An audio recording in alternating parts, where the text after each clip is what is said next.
Hello everyone, मैं शिवांगी, आपकी friend, आपकी मेंटोर। आपका स्वागत है आपके अपने यूट्यूब चैनल एडुमेंटर एजुकेशन मेंटोर में। जैसा मैंने लास्ट वीडियो में आपको बताया था कि इंडिया में हम किसी भी सीट पे मेडिकल के लिए क्यों ना फाइट करें, किसी भी सीट के लिए ट्राई क्यों ना करें, एडमिशन का एकमात्र एक ही वे होता है, काउंसलिंग।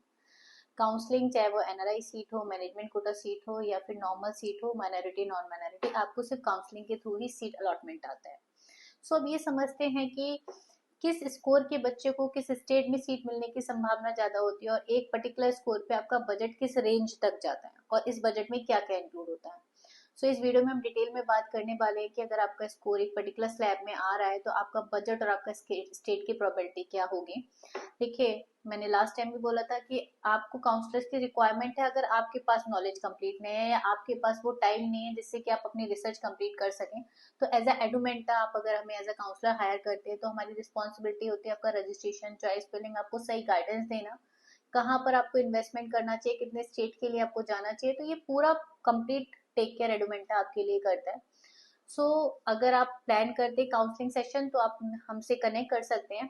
अब हम अपनी वीडियो को कंटिन्यू करते हैं। जैसा मैंने बोला कि इंडिया में काउंसलिंग के थ्रू सीट निकलती है, लेकिन हर किसी का बजट और क्या कॉलेज मिलेगा, किस स्टेट में मिलेगा, ये डिफरेंट करता है।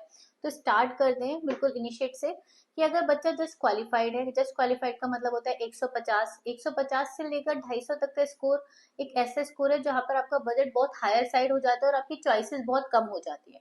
आप जस्ट क्वालिफाइड हुए 150 पे और 250 के बीच में, तो ये मान के चलिए आपका बजट 1 करोड़ के आसपास और मिनिमम 90-95 तक जाएगा 250 के आसपास के स्कोर पर।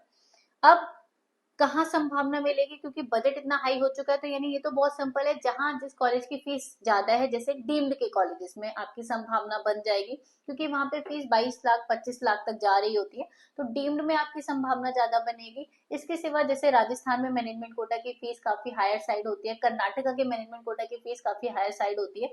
तो ये ऐसे स्टेट होते हैं जहाँ पे लो स्कोर वालों की सीट मिलने की संभावना भी ज्यादा होती है।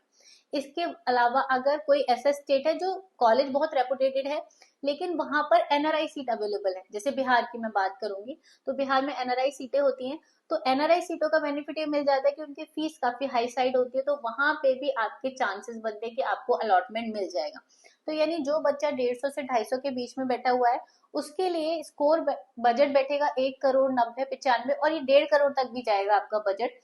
आपके लिए ऐसे कॉलेजेस जिनकी फीस काफी हाई है, यानी ऑल इंडिया के through Karnataka, Rajasthan, NRI seat पर आपकी सीट मिलने की संभावना है वो अच्छी रहेगी। और माइनॉरिटी की सीट पर भी, जैसे बहुत सारे कॉलेज स्टेट हैं जैसे उसमें मुस्लिम माइनॉरिटी की सीट है या पर्टिकुलर एक माइनॉरिटी की सीट है, उनका कट ऑफ भी कम आता है, तो वहां पे भी आपकी संभावना जो है वो ज्यादा हो जाती है। तो ये स्कोर हम काफी रिस्की स्कोर मानते हैं, बजट हायर रहता है, चॉइसेस कम हो जाती हैं। दूसरा स्कोर होता है जो आपका 250 प्लस चला जाता है, 280 270, और ये आपको ऑलमोस्ट 400 के आसपास टच कर रहा होता है। ये स्कोर एक फैक्ट है कि सबसे ज्यादा कंपटीशन इसी स्कोर पर आता है। अगर लास्ट ईयर का आप रिकॉर्ड देखेंगे तो सबसे ज्यादा बच्चे इसी स्कोर के अंदर आते हैं। ये स्कोर एक सेफ स्कोर होता है जहां पे बजट थोड़ा सा कंट्रोल होता है और ये बजट आपका 80-85 तक जाता है। यहाँ पर आपको इस स्कोर पे आपको, यानी अगर मैं बजट की बात करूं तो आपका बजट 80-85 के आसपास चला जाएगा।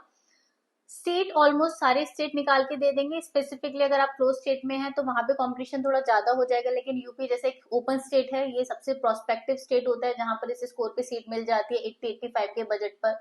बिहार में भी आपको सीट मिल जाती है, हरियाणा में भी आपको सीट मिल जाती है। ऑल इंडिया से तो आपको सीट मिल ही जाएगी, लेकिन ऑल इंडिया में बजट ही ऊपर चला जाएगा क्योंकि ऑल इंडिया की कॉलेजेस की फीस जो होती है वो ज्यादा हो जाती है। तो यानी अगर हम ऐसे स्कोर पे बैठे हैं जहां पर कंपटीशन हाई है, नो डाउट ये फैक्ट है कि इस स्कोर के बच्चे सबसे ज्यादा आते हैं। यहाँ पर आपके स्टेट जो रहेंगे वो यूपी, बिहार, हरियाणा, ये 3 मेजर स्टेट हैं जिनमें बजट 80-85 के आसपास जाएगा, लेकिन सीट आपको राजस्थान में भी मिल सकती है, आपको ऑल इंडिया कोटा के थ्रू भी मिल सकती है, कर्नाटका में भी मिल सकती है। मतलब सीट तो बहुत सारी जगहों पे मिल सकती है, लेकिन बजट 80-85 आपका इस पर्टिकुलर स्टेट में आएगा। तो जैसे मैं आपको बोल रही थी कि अब हम बैठे हैं 280 से लेके 400 में, तो मैंने आपको बोला 80-85 का बजट है, लेकिन इसको भी हम दो पार्ट में तोड़ सकते हैं। 350 तक तो आपका बजट 80-85 जाएगा, क्योंकि आपको जो कॉलेजेस मिलेंगे उसमें मिसलेनियस हिडन लगा के 80-85 का आ जाता है बजट। लेकिन बिहार में कुछ पर्टिकुलर कॉलेज और यूपी में भी एक दो ऐसे कॉलेजेस है जिनमें आपका 350 से 400 के बीच में जो आपका बजट चला जाता है वो 70-75 तक चला जाएगा।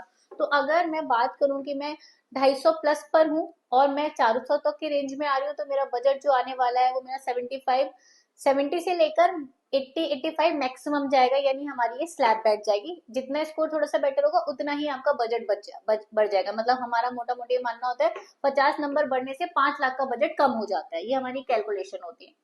अब इसके बाद आ जाते हैं 400 प्लस पर। देखिए 400 प्लस आने के बाद 500 तक का, यानी गवर्नमेंट के आसपास का रेंज ले लीजिए। इस पे अगर मैं बात करूं तो 400 से 450 तक के बच्चों का बजट वही 70-75 है, कुछ बहुत इम्पैक्ट नहीं आने वाला है। मे भी थोड़ा सा कॉलेज बेटर मिल जाए, यानी आपको बजट का इम्पैक्ट नहीं पड़ेगा, लेकिन कॉलेज थोड़े से और बेटर, जैसे हम यूपी में बात करें तो 450 तक के आसपास आपके पास ऑप्शंस क्रिएट काफी ज्यादा हो जाते हैं, लेकिन बजट जो है वो सिमिलर पड़ता है। लेकिन जैसे ही आप 450 ऊपर चले जाते हो, अब आपके लिए अपॉर्चुनिटीज ऑफ स्टेट्स खुलनी शुरू हो जाती हैं। फॉर एग्जाम्पल छत्तीसगढ़ का कट ऑफ भी 470 480 के आसपास टच कर रहा होता है। कर्नाटका का कट ऑफ भी 480 485 टच कर रहा होता है। केरला 510 520 के आसपास पड़ रहा होता है। छत्तीसगढ़ एंड कर्नाटका एक ऐसे स्टेट है जिसमें 65 के आसपास का बजट आ रहा है, क्योंकि 12 लाख की फीस कर्नाटका लेते हैं और छत्तीसगढ़ में 7 लाख की फीस है। लेकिन छत्तीसगढ़ में आपको मिसलिनियस एंड अदर एक्सपेंसेस लगकर 13 लाख पर एनम का बजट पड़ता है। केरला की 7 8 9 लाख की फीस है, लेकिन कट ऑफ ऊपर चला जाता है। तो यानी अगर मैं 400 से टिल गवर्नमेंट वाले स्कोर पर आके बैठी हुई हूँ, तो वहां पर मेरे स्कोर्स से बढ़ने से, ये जो मैंने स्कोर्स बढ़ाए उनसे मेरा बजट काफी अच्छा बन जाएगा। मिनिमम हम लेके चलेंगे तो 70 75 और मैक्सिमम 40, सॉरी, मिनिमम हम लेके चलेंगे तो 45 50 और मैक्सिमम हम जाएंगे तो 75 तक हमारे यहाँ पर हमारा काम कंप्लीट हो जाएगा। यहीं पर अगर आप गवर्नमेंट के जस्ट क्लोज हैं तो आपकी सेमी गवर्नमेंट की अपॉर्चुनिटीज भी क्रिएट हो जाती हैं। लेकिन सेमी गवर्नमेंट कॉलेजेस सिर्फ डोमिसाइल बच्चों के लिए एप्लीकेबल होते हैं, उस पर दूसरे स्टेट के बच्चे पार्टिसिपेट नहीं कर सकते हैं। तो आप ये समझिए कि सिंपल सी बात है, ये फैक्ट्स बेस्ड कैलकुलेशंस होती हैं।